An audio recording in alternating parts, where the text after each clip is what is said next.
Johnny Dollar. Johnny, listen, Johnny. Oh, hold it. What? Now, let me switch on its bed lamp. No, listen, Johnny. Are you there? Oh, there we are. Hello? Yeah. Listen, this is Terry Holmes, Star Mutual Insurance. What, at this hour? Listen, will you? I'm at a party, or what was a party. I want you to come over here right away. Oh, thanks, Terry, but I just had one. No, you don't understand, Johnny. I understand that unless I get some sleep, I'm going to feel mighty lousy in the morning. Johnny, this is business. At 2 a.m.? Yes, put on some clothes and get over here right away. Get over where? The Chadwick residence, Mr. and Mrs. Bruno Chadwick, out here on Wethersfield Avenue. Out a ways beyond Colt Park. Chadwick? Yes. That great big mansion, that... Yes, that's the one. The big colonial job that sits back from the street about a quarter of a... Well, you know where it is, so come on. Well, who got murdered? Nobody, but the company will probably murder me if we have to pay off all the claims on this one. Well, now, what kind of claims? On what, Terry? On the biggest jewel robbery that has ever been pulled in this town. Happened just 4, 5, 6 minutes ago. Have you called the police? Yes, we've called the police. Now get out here, will you? Johnny. All right, Terry, all right. Right away.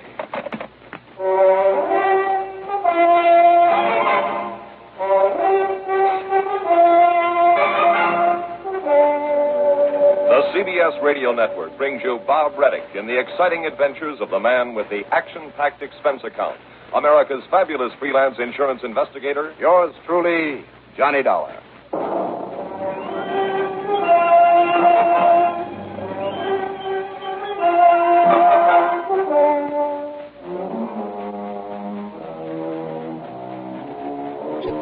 Expense account submitted by Special Investigator Johnny Dollar to the Star Mutual Insurance Company, Home Office, Hartford, Connecticut. Following is an account of expenses incurred during my investigation of the touch-up matter.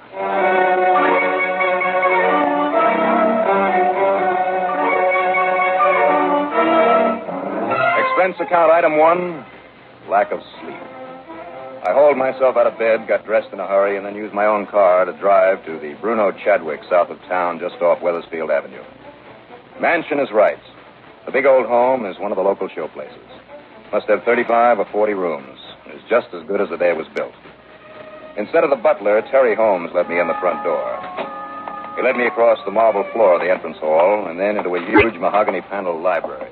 Okay, now sit down, Johnny. Let me tell you what's happened. All right.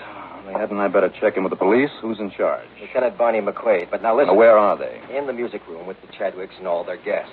But I can tell you what's happened in half the time it would take you to get it out there with all those excited, chattering females all trying to talk at once.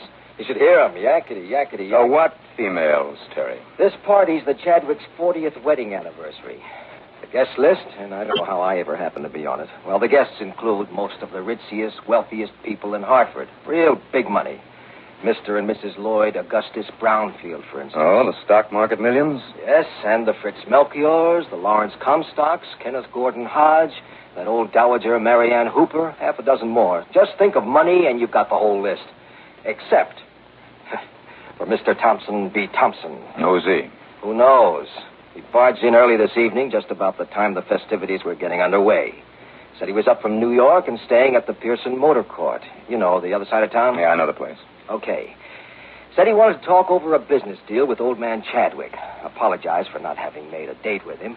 And when he saw there was a party in progress, he apologized again and said he'd come back another time. But Mrs. Chadwick took one look at him, and believe me, Johnny, this was the polished gentleman of, well, if there ever was one. And good looking, too. Yeah. Well, she talked with him a minute or so and then insisted he join the party. So he did. What's more, he was the life of the party. And that's why it lasted so late. Tall, young, handsome, charming. All those wealthy old biddies practically fought each other for a chance to talk with him, sit next to him. And all the while, Johnny, that stinker was carefully casing the hundreds of thousands in jewelry they were loaded with. So how did he pull it off, Terry? We were all sitting around in the music room trying to keep politely awake while Mrs. Price, Mrs. Jackson Lee Kenworthy Price, squawked out the 10th or 15th encore in that crow-like voice of hers. Believe me, Johnny, it was murder. Well, onward and upward with the arts. Oh, sure. Anyhow, while everybody was quietly shuddering over an impromptu cadenza, she was thoroughly mangling somewhere in the middle of Our Sweet Mystery of Life, I think it was. I wouldn't swear to it. Yeah. Suddenly, the lights went out. Go on. Well, for about 3 seconds, there was some blessed silence for a change. And then old lady Chadwick let out a shriek that was even worse than Mrs. Price's singing and started hollering about her diamond necklace. Then Mary Ann Hooper yelled something about her emerald pendant. Then 3 or 4 of the others all practically on top of each other. By the time old Chadwick got the lights back on again, that charming, lovable Mr. Thompson B. Thompson was gone. And with him, nearly $2 million in jewelry. The police been able to find out anything about this, Thompson? Well, not very much. Not yet. What? How are you, Johnny? Well, hi, Lieutenant. Boy, you should hear them in there, Johnny. Holy smoke, they sound like a yard full of chickens with an army of hawks descending on them. That's pretty good, Lieutenant. So I thought I'd hole up in here until one of the boys I sent over to that motel checks back with me. The motel where this Thompson B. Thompson claimed he was staying? Yeah, that's right. Didn't you phone the place? Yes, and the manager told me that he's registered all right and drives the same kind of a car he used to come over here. I see New York, Nesson. No, that's just the point. Connecticut plates. Maybe that's Conroy now. Mind if I listen in? Be my guest. McQuaid. Conroy, Lieutenant. Yes, Conroy? Those plates. Yeah? The manager here gave me the number on them. Yeah? I checked them with headquarters, Lieutenant. They're on the stolen car list. I see. Then there's no point in your staying there at the motel. No, sir, I guess he's far away, but... Hey, hold everything, Lieutenant. Yes? Hello, Conroy. Listen, car just came in the driveway. Looks like his, maybe. Yes? Yeah, it's pulling up in front of number 7. That's Thompson's room. Okay, now, as soon as he gets inside, go out and check that license. Call me back. Don't try to apprehend him. Right, sir. Call me back. Well, this may not be so tough at that. Wonderful. Sounds like a cinch. Sure. And yet if he was clever enough to crack this party the way he did... Lieutenant, did the people inside there give you a pretty good description of him? Description? Better than that. Look at this. A snapshot of him. Good. How'd you happen to get this? Hey, I remember. Right after dinner, Mr. Chadwick took a lot of these pictures with one of those self-developing cameras. Yeah, that's right. He was snapping everybody, handing them out right and left. Thompson didn't object to having his picture taken? No, jumped at the chance. Funny. Now, if Conroy calls back and says that... There we go, Johnny. I'll listen over your shoulder again. McQuaid. Conroy again, Lieutenant. That's Thompson's car, all right. I mean, the one he stole. All right, now, Conroy. And it's Thompson went inside the motel room. Looks just like that picture you got. He's in there now. Okay. Don't disturb him. What do you mean? I mean, don't disturb him. Unless he tries to make a break for it. Then stop him any way you have to. Yes, I'll be right over. Okay, Johnny. Want to be in on an easy kill? Easy kill, huh? Absolutely. Any bets?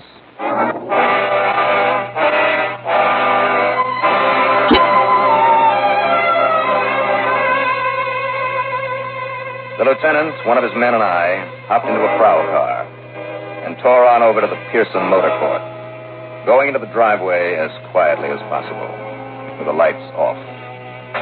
Conroy was there. He was waiting, and he led us over to in front of unit number 7. You're sure he's still in there, Conroy? Yes, sir. And see? There's a stolen car. Still there. Oh, hi, Chris. Hi. Look, Lieutenant, you can see him moving around inside. I mean, his shadow against the shade. Maybe packing up for a fast getaway. All right, now, I'll take the door. Conroy, you cover me on this side. Chris, you and Mr. Dollarkin. What am I talking about? Listen, Johnny, you have no business being in on this. If Thompson gets rough, if he's armed... So what? Go ahead, start pounding on the door. It'll be on your own responsibility. So I'm a very responsible guy. Now go ahead with him. Okay. Now be careful. You too, Chris.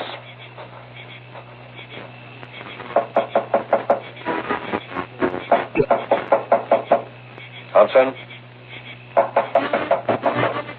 Come on, Thompson. We know you're in there. Open up. The police, Thompson. You open this door or we shoot our way in. Well? Boys, hit the door. Okay, Lieutenant. All right, Thompson, come on. Now, what the devil? Well, Lieutenant, it looks though a bird has flown the coop. Shadow I saw from the outside. Here, Chris. On top of this lamp. This little pinwheel affair. Yes, you're right, Johnny. Heat from the lamp makes it turn, cause the moving shadow that we saw there on the window shade. Well, I'll be a monkey's uncle. Well, here's how he got out, Lieutenant. With this open window back here. Yes, for once, you're right, Conroy. Question is, when? Well, now, what do you know? Maybe I better go out and keep an eye on his car, Lieutenant. Yeah, do that, Chris. Well, Conroy, Thanks to your stupidity. Oh, now, Lieutenant. Okay. I'll have to admit you couldn't watch both sides of this place at once. Anyhow, our friend Thompson is safely away with 4 necklaces, 1 emerald pendant. 1 bracelet, 1 brooch, Lieutenant. Yes, that's exactly what... Dollar. Johnny, where'd you get those? Lying here on the floor under the table. Anything missing? 3, the pendant. Did you know the emerald in this thing is worth nearly $500,000, Johnny? I can believe it. And this. Oh, this son of a gun, it's all here. You know why, Lieutenant? Because he must have somehow found out that I was outside, keeping an eye on him.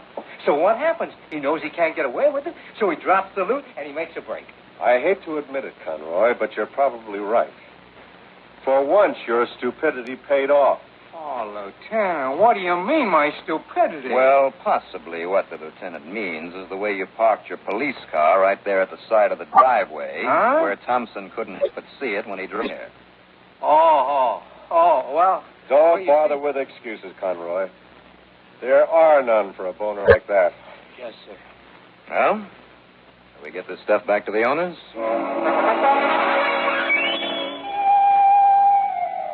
The wealthy old ladies were tickled pink to get their expensive baubles back. And the look of relief on Terry Holmes' face was really something to behold. He'd been quietly sitting alone in the library, adding up the $2 million odd he thought his company would have to pay out. But there was nothing quiet about the music room. Yes, well, thank you, ladies, thank you. But now the boys and I had better... You're wonderful, Mr. Dollar. I just don't know how you did it. Oh, I just knew when Mr. Holmes said he was bringing you into the case. I just knew you'd get our things back. Well, now, look, Miss Chadwick, the real credit for this should go... Yes, sir. I just told the lieutenant, Mr. Dollar, we're certainly proud of you. Well, now, Mr. Chadwick, If there's anything I can do for you any old time, just you ask for it, my boy. And you did it all so quickly. It's just wonderful. Well, now, you sure they're all here, Mrs. Chadwick? No stones missing, anything like that? We've checked them, every single one. Well, good. You're just wonderful, Mr. Dollar. Well, I wish you ladies would thank the lieutenant if he and his men hadn't got there so quickly. Oh, now you're too modest, Mr. Dollar. No. It's a fact. Just because I happened to see the jewelry lying there for... Well, you tell them how it happened, Lieutenant. Well, the boys and I had better get back to headquarters, folks. Oh, but not before you tell us all the details. Oh, yes, please, Lieutenant. Tell us just exactly. Well, now, please. Oh, come Wow. Come in, sit down. I was just about to go out and rescue you, Johnny. Well, Terry, you still here? Yeah, I kind of thought you'd get your fill of that yakety-yak out there. Want the butler to fix you a drink? Just push that little pink button on the desk. Well, you're real happy now, aren't you, Terry? Why not? Look at the money the company won't have to pay out now. Order a drink. Hey, call the lieutenant in for one. Lord knows he deserves it. He'll need more than a drink when he gets time to realize the big part of his job is still to be done. Now, what do you mean by that? I mean running down this Thompson character. Who cares about him now that the stuff is back? I do, for one. And you know something? I got a couple of ideas. Oh? Like what? Well, take that picture of him. Beg your pardon. This picture. I forgot to give it back to the lieutenant. Looks exactly like him, Johnny. Tall, slim, kind of ramrod. I mean that straight sort of military bearing, slick black hair, neatly trimmed mustache. That's the guy. Almost pretty, though, isn't he? Almost like he used makeup to look younger than he really is. Why not? Didn't those old biddies out there really flip over? And he didn't mind having his picture taken. Why? Don't ask me. And why did he tell everybody where he was staying? He certainly knew he was going to pull this job. Hey, you're right. And another thing, too. What's that, Johnny? Where was he between the time he left here and when he finally arrived at the motel? Mm-hmm. That policeman, Conroy, had plenty of time to get there before Thompson did. What's more, he didn't hesitate to calmly walk into his room in spite of a prowl car parked outside. Hey, and why did he go back to the motel at all? Yeah, that is kind of funny. Sure it is. And it all adds up to one big, fat, powerful hunch. Hooray. So what are you going to do, Johnny? Well, first of all, since your company has it all so nicely insured, I'm going to borrow that jewelry. Huh? Just until sometime tomorrow morning, Terry. I don't think anything will happen to it. Well, it better not. Go on in there and pry it loose from all those gabby old ladies for me, will you? Go on, Terry. Now, what's the matter? Okay, whatever you say, Johnny, but I sure hope you know what you're doing. Yeah? So do I.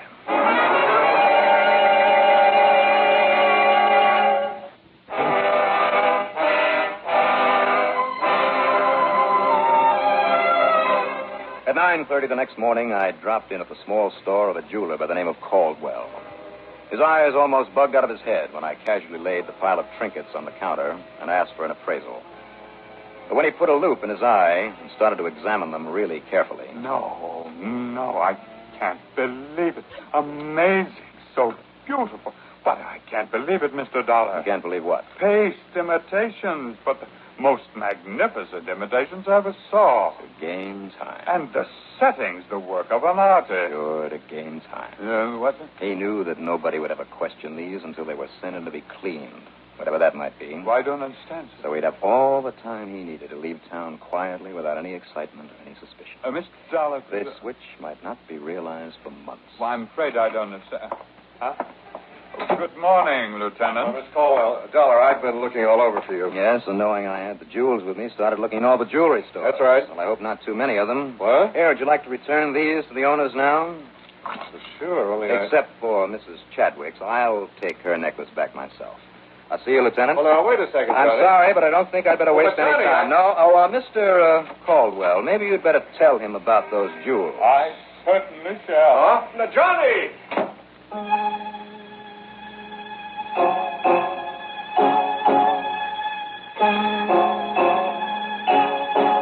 You know, from that moment on, things slipped so neat into place I could hardly believe it. First, of course, I returned the necklace to Mrs. Chadwick, without telling her, not yet, that her stuff was only paste.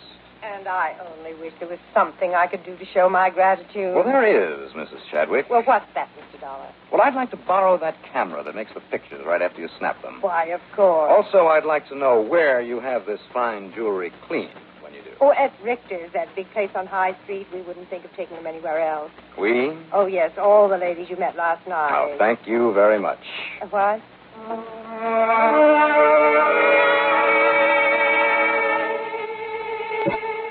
At the big jewelry house on High Street, I showed my credentials to Mr. Richter himself and told him what it was all about.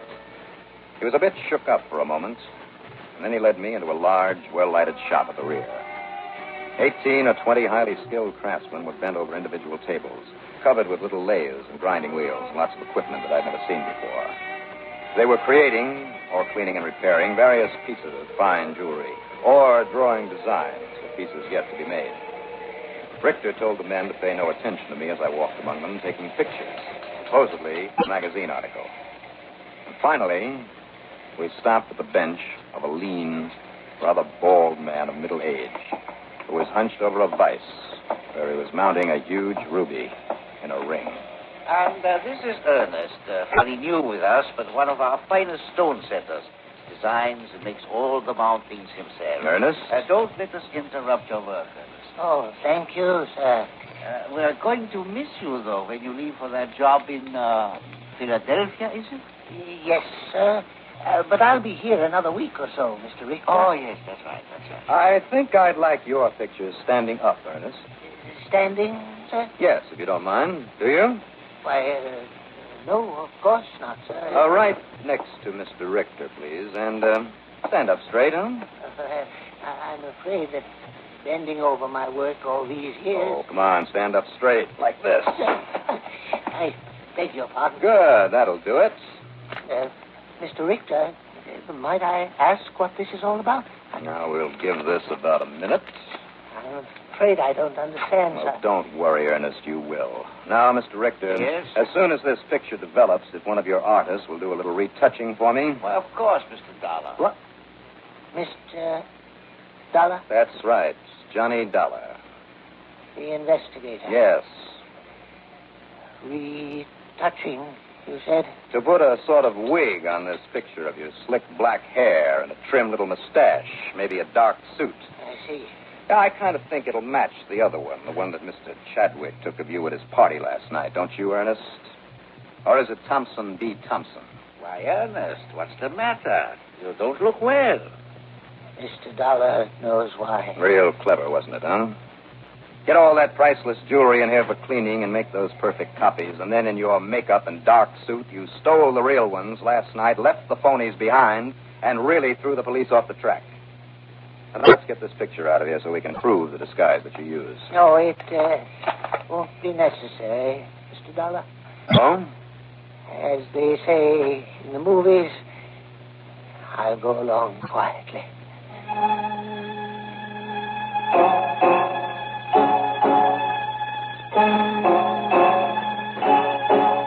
The gems he'd stolen, we picked them up at his apartment, and then took them along to police headquarters. It's funny, Lieutenant McQuaid even forgot to bawl me out for having kept that first picture of Ernest. Expense account total? What expense account? But believe me, I want a nice fee on this one. Yours truly, Johnny Dollar.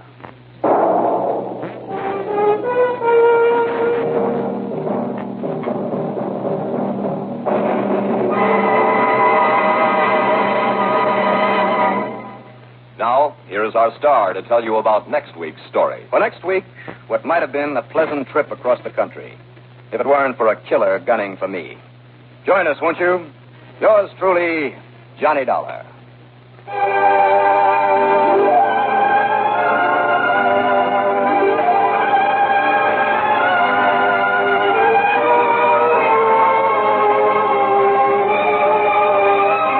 Yours truly, Johnny Dollar, starring Bob Reddick, is written by Jack Johnstone, produced and directed by Bruno Zerato, Jr., musical supervision by Ethel Hubert.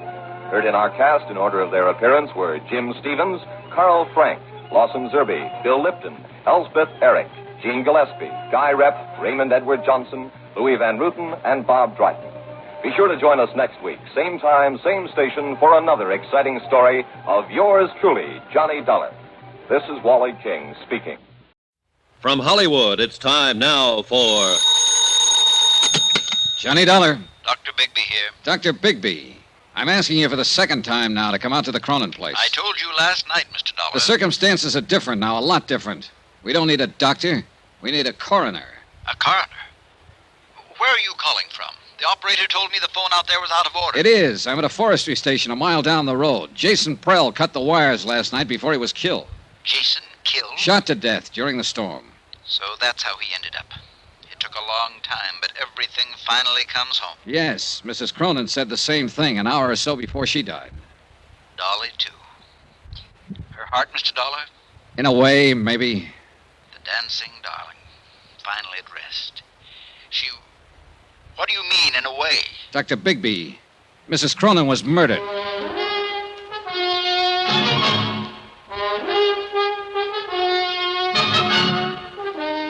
Tonight and every weekday night, Bob Bailey in the transcribed adventures of the man with the action-packed expense account, America's fabulous freelance insurance investigator. Yours truly, Johnny Dollar.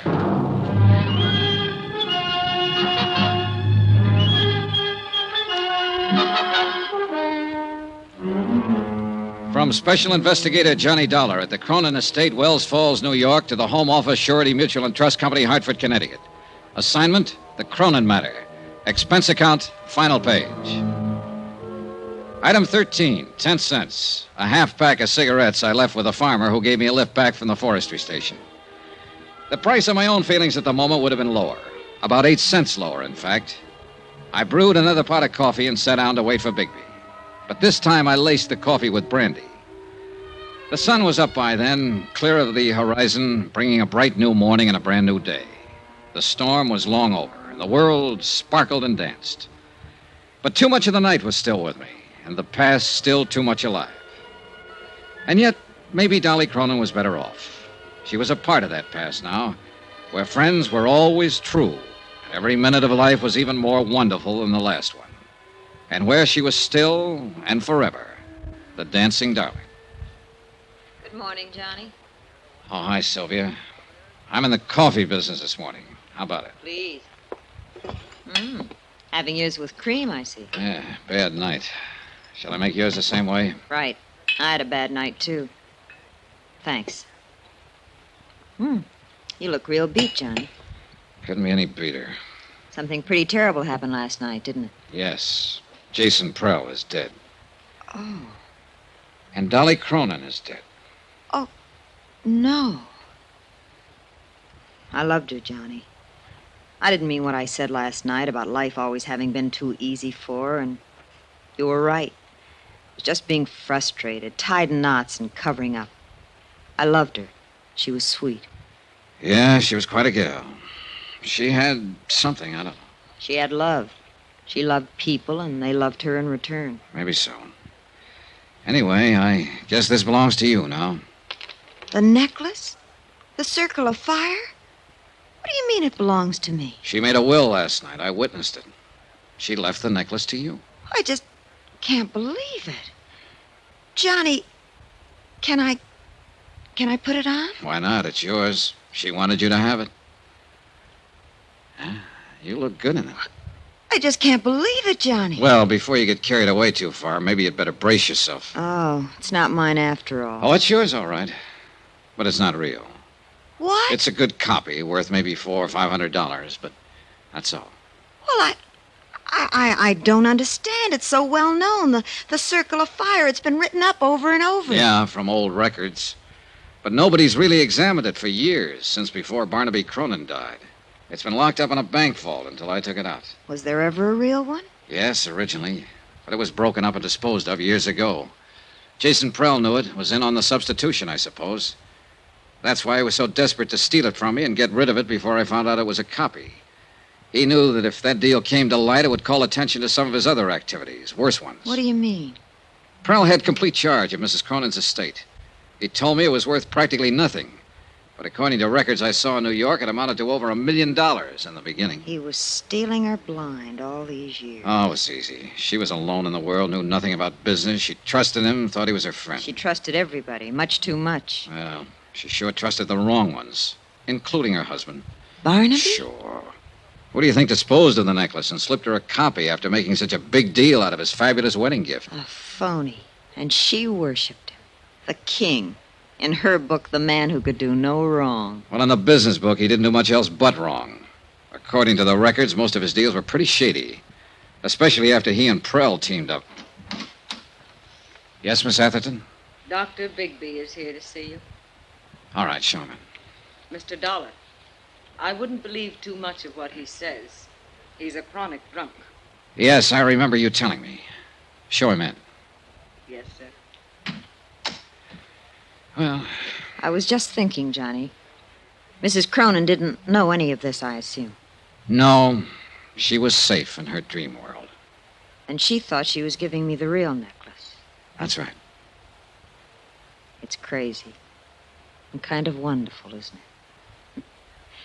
Just like that, she gave me something she thought was worth $500,000. Just because I was nice to her and liked her. You know something, Johnny? What? I'm just as glad it is a copy. It's beautiful, and I love wearing it. I'd have been scared of the real one. And I'll always remember that, like that dream world of hers, she thought it was real. One more question left, but a big one. The question of murder. And I already had the answer. I was sure of it. And I knew there was nothing I could do about it. Dr. Bigby was a man under 60, but he looked years older, a harried man, tired and worn. He sat down for a moment and we talked. And I began to realize that here was another man who'd been under Dolly Cronin's spell, and who was shocked and hurt by her dying. It was a remarkable thing and a difficult one to explain, Mr. Dollar. Like many another, I suppose, I often wondered why I felt the way I did about her. It was a sort of magic she had. Yeah, I know. Even as a girl here in the village, she had that same power and had it without knowing it. Everybody loved her. No, not quite everybody. At least one person didn't. Yes, you mentioned on the phone the word murder. That's right, Dr. Bigby. Who killed her? A man we can't touch because he's already dead. Jason Prell. Well, he's done about everything else, I guess. I wouldn't put it past him. What do you base it on, Mr. Dollar? A bottle of pills. Prell supposedly went to Tupper's Lake last night and got a prescription filled for Mrs. Cronin. She took some of it this morning, an hour and a half before she died. There it is. I'd seen the bottle on the train coming up with a few tablets left on the same prescription. And these are different. Well, you're right on one count, Mr. Dollar. Those aren't what the prescription calls for. What do you mean, one count? I talked to the druggist at Tupper's Lake on the phone last night. He told me about Jason being in. All right, it still stands. He had the prescription filled and then changed the tablets, substituted these. It's possible. Would you happen to know what they are without having them analyzed? I've got a pretty good idea, but I'll wait until I've examined her before I'll say positively. Mr. Dollar, I'd like to explain why I wouldn't come out when you called me last night. Yeah, I wish you would. I'd been drinking. So I gathered. I'd been drinking that other time, too, and I'd made a mistake. I didn't want to make another one. Just what do you mean? When Barnaby Cronin died here, I signed the death certificate. Yes, I know. I hadn't treated him. He was dead when I came out. I called it a heart attack. I was drunk, and I was wrong. Barnaby was poisoned. Go on. I didn't suspect it until later, and then I was afraid to do anything about it. I'd signed that certificate, and I knew it would break me. So I kept still, and I consoled myself with drink. And finally, it broke me. So the same end result was achieved. Look, Dr. Bigby, if Barnaby Cronin was here alone, then how was he poisoned? Alone? He wasn't alone when he died. She was here with him. Mrs. Cronin? Of course not. Why do you think he was always making trips up here, always by himself? I didn't know he was. For years, every week or two, the whole village knew about it. She was here with him that night. She's the one who called me, asked me to protect her good name. She's the one who poisoned him. And now she's had another try with the same poison. But why? Ask her why. Ring for her and ask her. That won't be necessary. Well, I'll go on up and make my examination. Well, Miss Atherton, I'm asking, why? He was planning to break off our relation. He told me that night. She'd finally won. That silly little fool had finally won. But I didn't let her win. I killed him. You're confessing to murder, you know. It doesn't matter now. I've accomplished everything I meant to accomplish. So it was you who changed the tablets in her prescription bottle and substituted the poison. Of course. It was so easy. For once in my life, things were just as easy for me as they'd always been for her. Will you have the sheriff come out, Mr. Dollar? I'd like to make my confession.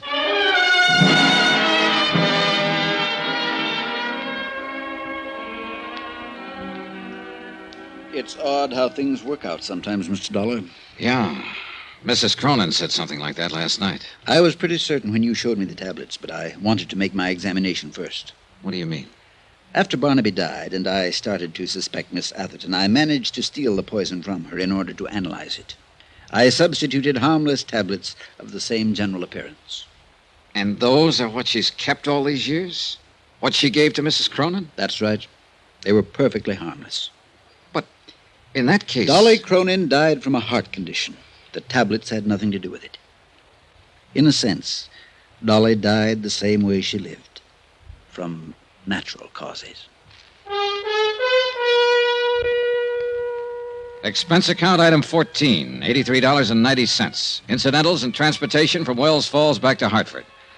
Expense account total, $263.30. End of account, end of report. Remarks? The insurance angle here seems a little muddy. Premiums were paid for years on an item that didn't exist. And yet, no claim was filed and none will be. So, well, I leave it to your legal eagles. Me, I'm beaten, tired, and maybe a little sad. I've come out of this with a kind of nostalgia. And for a time and place I never even knew. And I'm halfway in love with a girl back in that time and place. A girl I've never seen. Oh, sure, I know. It's a dream world and a dream girl. And none of it exists. But it's too bad. I wish it did. Because she must have been a honey. A real sweetheart. A dancing darling. Yours truly, Johnny Dollar.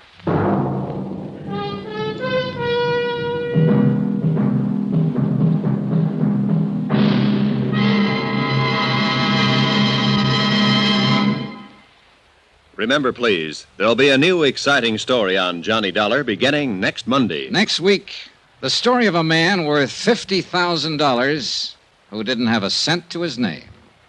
Join us, won't you? Yours truly, Johnny Dollar.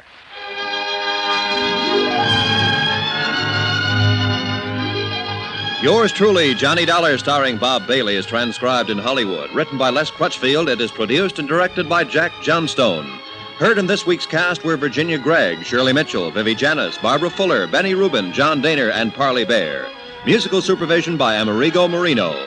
Be sure to join us on Monday night, same time and station, for another exciting story of yours truly, Johnny Dollar. Roy Rowan speaking.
Johnny Dollar. Earl Foreman. There's the welcome voice. Hi, Earl. How are things down there in nice, warm, sunny Florida? Nice and warm and sunny. Oh, it's a lot more than you can say for up here in New England. We've just been hit over the head with a cold, wet spell, and anybody as wants it can have it. Well, what's even more important, Johnny, the fishing is red hot. Okay, all you have to do is cook up some excuse for me to hire myself down there on expense account. How about it? Well, I can try. Let's see now. Well?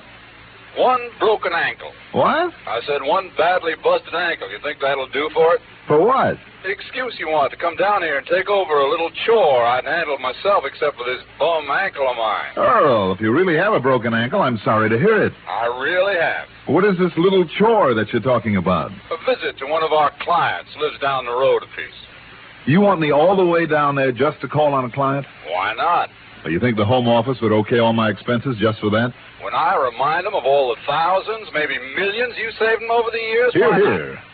Just to call on a client, huh? Honor bright. Well, I don't believe it, Earl. There's something fishy about this. Nah, you know me better than to say a thing like that, Johnny. You mean I know you just well enough? Not once have I gone down there supposedly to fish without running into a burglary or embezzlement, arson, murder, mayhem, or what have you, and been lucky to get back here in one piece. So come on, Earl, come clean. What is it this time? I told you, Johnny. Okay. I guess there's only one way for me to find out. Good. I'll be waiting for you.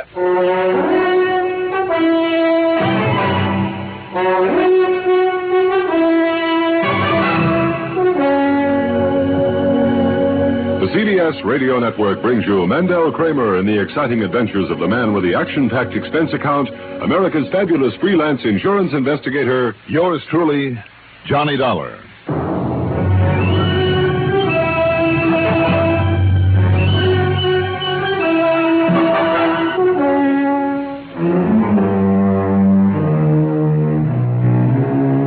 Expense account submitted by Special Investigator Johnny Dollar to Tri-State Life and Casualty Insurance Company branch office in Sarasota, Florida. Following is an account of expenses incurred during my investigation of the Wrong One matter.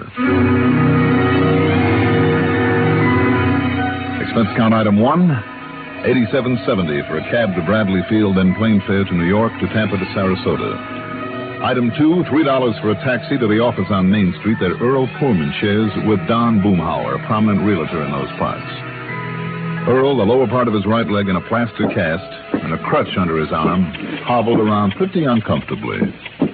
Sit down, huh? Are you kidding? That's all I've been doing now for nearly 2 weeks, ever since the doc put this blasted cast on my ankle. Earl, would you like me to autograph it like the kids do? No, thanks. Seriously, Johnny, this darn thing has been driving me nearly crazy. I don't doubt it, Earl. I'm awfully sorry. Sitting around the house doing nothing day after day, and Mike having to play nursemaid to me all the time. Why, do you know this is the first day I've even been down here at the office? How is Mike? Be sure to give her my love, huh? Well, give it to her yourself. You'll be staying with us, you know. Fine. Anyhow, I suddenly got the idea that if you'd come down here and run the boat, well, we could go out in the Gulf, tie into some whoppers, and Maybe it'd take my mind off this thing for a change. You know something, Earl? That is the best idea you have had in years. Yeah, well, I didn't think you'd object too strenuously. That talk about a job for me to do while I'm here was just a bluff. Not a bit of it. Here, help me to sit down, will you? Sure. Just take it easy now, old man. Now, don't give me that, you... All right. I got it. I got the crutch here. I'll set it right here. There we are. Now, in the corner of the desk, that letter, you see it? This one? Yeah. Mailed only yesterday. You call this a letter? On a piece of wrapping paper. Read it, Johnny, if you can. Well, I can try. Dear, W-E-R, dear Mr. P-U-R-E, Pure Man? Never mind the spelling. It means poor man. I hope so. You know, anybody who thought of you as being pure would be out of his mind, Earl. Okay. So you made it funny. No, I was absolutely serious. Okay, just forget the bad spelling and translate the best you can. All right. Dear Mr. Poor Man, if your company don't want to pay off my insurance real quick, come see me real quick. Account of my pal, B-L-E-A-K, Blake. Johnny Waldo Blake is beneficiary. Oh. On account of my pal Blake is away... What? Gatorin. And can't help me, so you better hurry. S-I-N, signed, Mr. Emmett? Emmett Dennery, the client I mentioned over the phone. Ooh, I'll say this for your Mr. Emmett Dennery. He is no mental giant. Well, he is still a client. How much of a policy, Earl? $2,000 straight life. $2,000? That's a lot of money to some people. Well, I know it is, but is it enough to justify my expenses all the way from Hartford? Well, now you know the real reason why you're here. Ah, you are a good man. Who is the Earl? What's this letter mean? Johnny, Mr. Emmett Dennery is a client I've never even seen. All I know about him is what Pete Fisher told me. Fisher? Yeah, he held down this office before I took over. He died 2 or 3 years ago. Oh? Well, anyway, Emmett Dennery and his pal, Waldo Blake, are a couple of old crackers, live down in the swamps, down the Everglades. Mm-hmm. Apparently, they scrape out a living trapping and killing animals and then selling the hides. Anyway, it looks like Emmett's pal is away somewhere, gatoring. That means after alligators. I thought it was illegal to kill alligators in this state. Well, sure it is. Anyhow, Emmett wants somebody to go to see him. Well, here you are, and we can justify your expense account to the company. And after you've paid your little visit to him, you and I can do some serious fishing. Okay? Earl, it sounds to me as though he's pretty scared of something. It's this part here. If your company don't want to pay off my insurance real quick. Only thing he needs to be scared of, Johnny, is a game warden. I'd bet on it. I wonder. Do you know where he lives? Well, here, I can show you on this map that Fisher had the foresight to pin on the policy. Here you are. You call this a map? Here. Sarasota.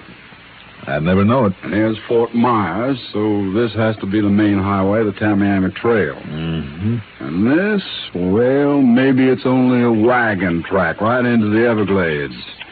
And right here is where Emmett's supposed to live. Think you can find it? Well, I can try. Okay.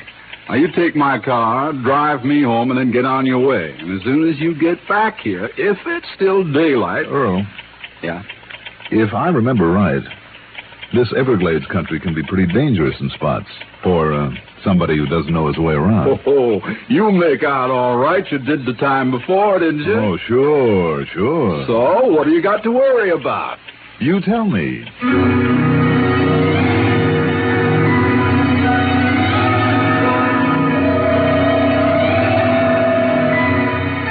Yes, on my previous expedition into the Everglades, I had made out all right. But that time, I'd had a guide, a young Indian boy by the name of Ben Osceola.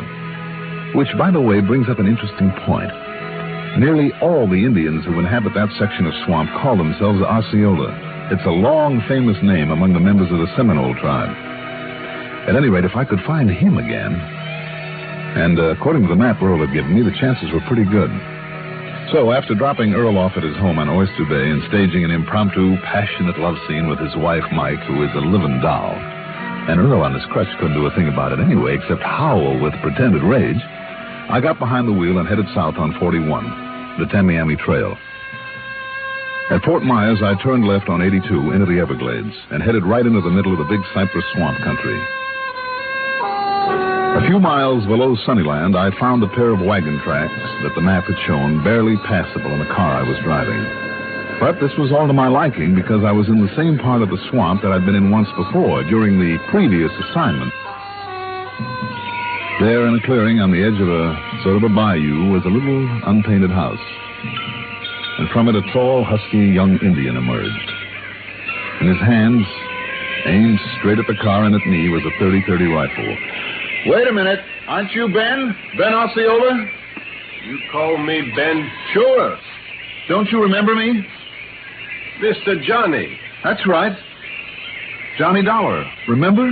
Yes. Our old friend. I welcome you, Mr. Johnny. Well, thank you. It's nice to see you again, Ben.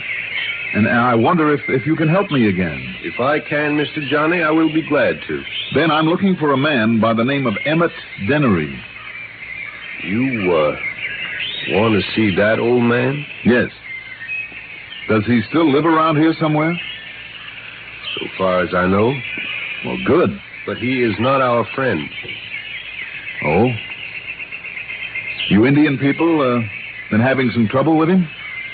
No, but we have nothing to do with him. Why is that, Ben? Because he and the other, the one they call Lefty. Will that be Waldo Blake? Yes, Lefty Blake. What about him? They do not obey the law. They take much game they should not take.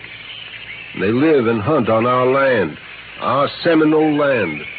I see.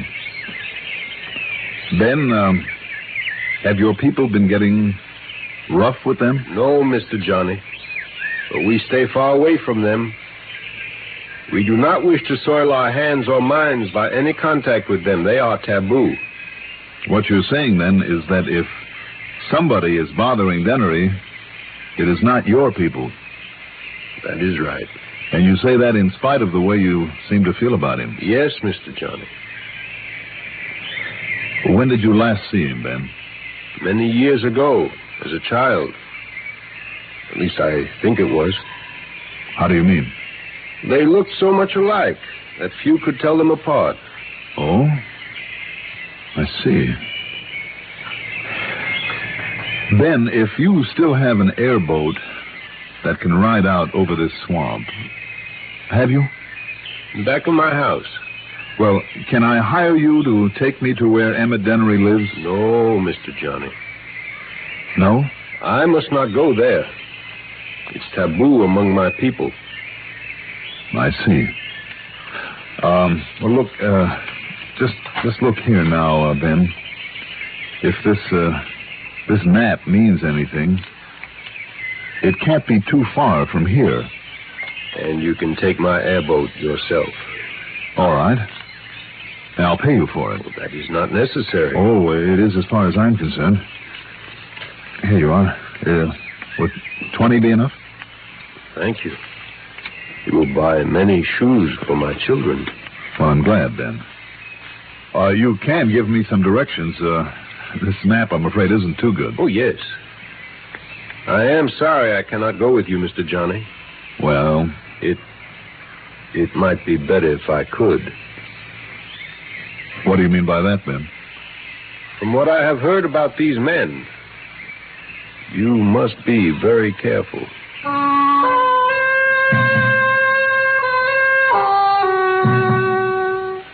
Ever ride one of those airboats? It's a flat-bottomed aluminum hull about 12 feet long, and the bow is squared off instead of coming to a point. Two precarious little seats are propped up high in the middle of it, and at the back is a motor with an airplane propeller. They're safe, all right, but tricky, if you know what I mean. Anyhow, I climbed aboard and took off.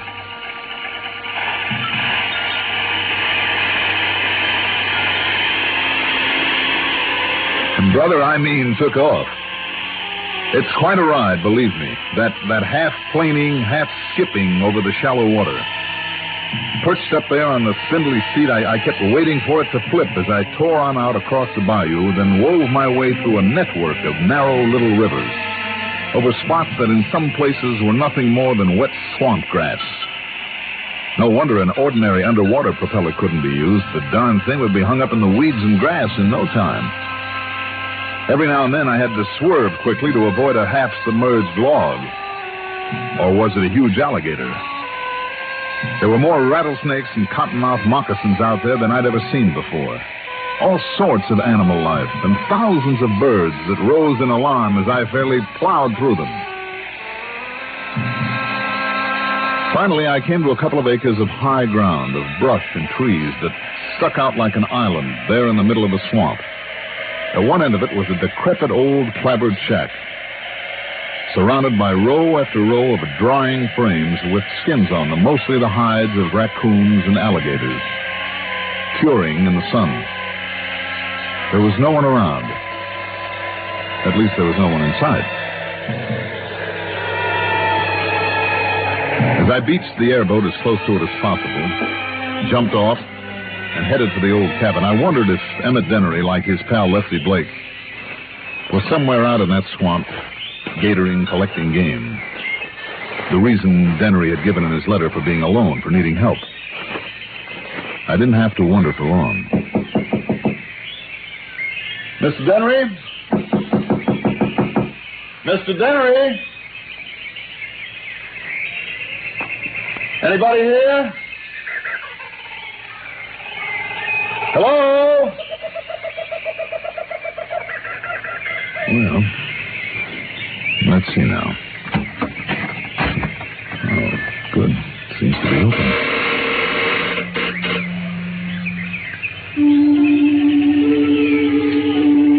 A dank, fetid odor met me as I pushed open the rickety door into the dark, windowless, one-room shack. It was almost nauseating. And after the bright sunshine outdoors, it took my eyes nearly a minute to see anything in that dark, gloomy interior. There was no covering on the floor except the dirt, of which there was plenty. For a table and chairs, there was nothing but old crates and boxes clumsily nailed together. On one side, near the door, was a beat-up old wood stove with half a dozen filthy pots and pans at one end of it and a stack of dishes, long unwashed. As I half stumbled over an old rusty bread box lying on the floor, a huge rat scurried out of it and ran out the door. I wondered what sort of slovenly so-called humans could possibly live in such miserable, reeking squalor. Then I noticed the ragged draperies hanging across the far end as a sort of divider for the room. I felt that even to touch them would be to contaminate myself, but nonetheless I pulled them aside. There, on a rude cot, dressed in tattered jeans, a dirty shirt, and a pair of high-top lace boots, lay the body of a man. I'm no expert at such things, but even a cursory examination told me that he'd been dead for several days. There was a torn, grimy coverlet on the floor, and I started to pick it up to lay it gently over him. Don't you move now, mister. What? Unless you want me to blow your head off. Whether you move or not, I think I'm doing it anyhow.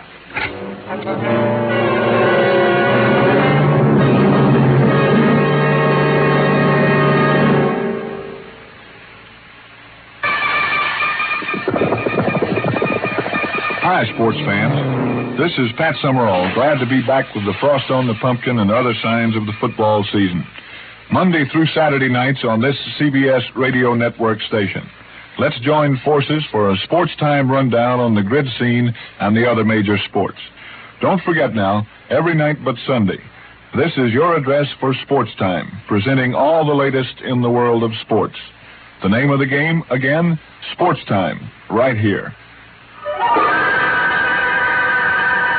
When I heard the voice in back of me coming from the doorway of the old cabin, I half turned, reaching for my gun, but I found myself staring into the barrel of an ancient high-powered rifle with the hammer of it pulled into firing position. And in back of that gun One of the most disreputable-looking characters I've ever seen. He was about 60, I'd say, maybe 5 feet 3 or 4, a wrinkled, weather-beaten face, scraggly, dirty gray beard. He was dressed in khaki pants and shirt so badly worn it was a wonder they held together on his wiry little frame, and in his eyes, peering out from under the remains of an old army hat, under long, bushy eyebrows, reminded me of the eyes of a snake. And there was a hint of madness in them. You got a gun. I seen you reach for it. You just turn around now. Keep your hands up real high. Sure. Why not? I take it now. That gun of yours. Like this. Well? Hey, is this a pretty one? I'm glad you like it. Now, you sit down right there on the floor. Beside this? Yes, sir, beside him. Kind of you the one that killed him, ain't you? No, that's where you're wrong, old-timer. Sit down. You see this gun? Sit down. I guess I have no choice, have I? You got no choice. Okay. On it. With both your hands, you keep them flat on the floor now. Go on. You're holding the gun. I know. Stay out in the swamp too long. All week I stay out in that swamp. I come back here to find my pal. Find you killed him. You killed Emmett Denner. Now, wait a minute. Yeah, so now... No, now I said wait a minute. I kill now, you. You take a good look at that body and you'll see that he's been dead for days. 4 or 5 days at the least. You say that. Now, shut up. So this is Emmett Denner, Yes, my pal. You're Waldo Blake? I'm Waldo Blake. Well, then you're his beneficiary. I'll be his what? You mean to tell me you didn't know Emmett carried a lot of insurance? He never tell me that. All right, then you listen to me. Well, sure I listen. But, don't you move from here now. Look, I'm from the insurance company. Emmett Dennery's life was insured for $2,000. And if you're Lefty Blake, that money goes to you. Wee! $2,000? $2,000. But, I know you're really from the insurance. Would you like to see the money? Uh-huh. All right, then, here. Now, you be careful now. All right. All right. I still got this gun right on you. All right, here now. You just look through this wallet and see for yourself. You just drop it gentle on the floor. All right. Now, go ahead. Count the money. Yes, sir. Only look. You ain't got no 2,000 here. You ain't got... You ain't got no gun no more. Let go me now. Now, stay there. Right there in the corner, you crazy old coot, and don't move. Now, you listen. Now, you listen to me, and for your sake, I hope a coroner's examination doesn't show this man was murdered. Murdered? Yes, because you'd be the only suspect. No, I never killed him. I didn't. I didn't. Well, frankly, I don't think you did either. It was probably a natural death. Well, yes, it really was. It really was. You're sure of that? Well, what I mean is... Yes, you're sure, all right. That's what gave you the big idea, isn't it? You just couldn't miss a chance at that $2,000 insurance that you've been paying on all these years. Me? Yes, you. I knew there was something wrong the minute I saw this body because of that letter to the insurance office. Because it was only mailed yesterday, wasn't it? Well, how should I know? Stop bluffing now. It's a little late for that. That letter signed Emmett Dennery asking somebody to come out here was mailed only yesterday. But you know as well as I do, this man has been dead for 2-3 times that long. In other words, you wrote that letter in the hope we'd come out here and pay you off on the so-called death of Emmett. Now. Sure, with the two of you living out here alone, cut off from the rest of the world, nobody really ever sees you. You figured nobody'd know it was really Lefty. Lefty Blake who had died. You can't prove it's Waldo? Can't I? Well, let's see now. For a starter, well, let's take the laces on his high-top boots. Huh? The way they're tied, the direction of the knot. You ever see a right-handed man who tied a left-handed bow knot like this one? Let's see what else we can find. No, that's enough. Don't you see?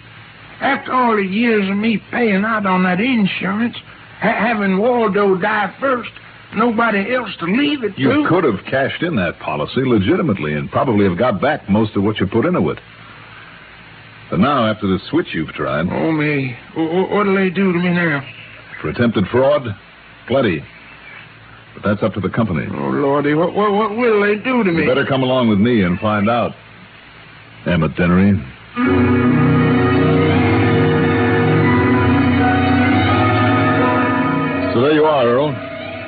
like I said to the old rascal, it's up to the company now.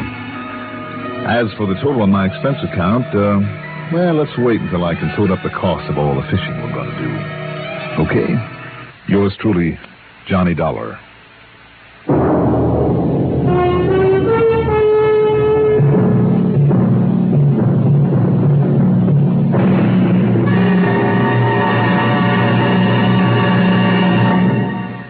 Now, here is our star to tell you about next week's story. Before I do that, I'd like to extend a word of welcome to a new radio station joining the CBS radio network today. It's WNEB, Worcester, Mass., an important new link in our coast-to-coast family of CBS radio network stations. For WNEB listeners, starting with this broadcast, a Sunday workout with us, and throughout the week, the listening only the CBS radio network has to offer. Welcome, WNEB Worcester. Next week, a fishing guide who turns out to be a guide to murder. Join us, won't you? Yours truly, Johnny Dollar.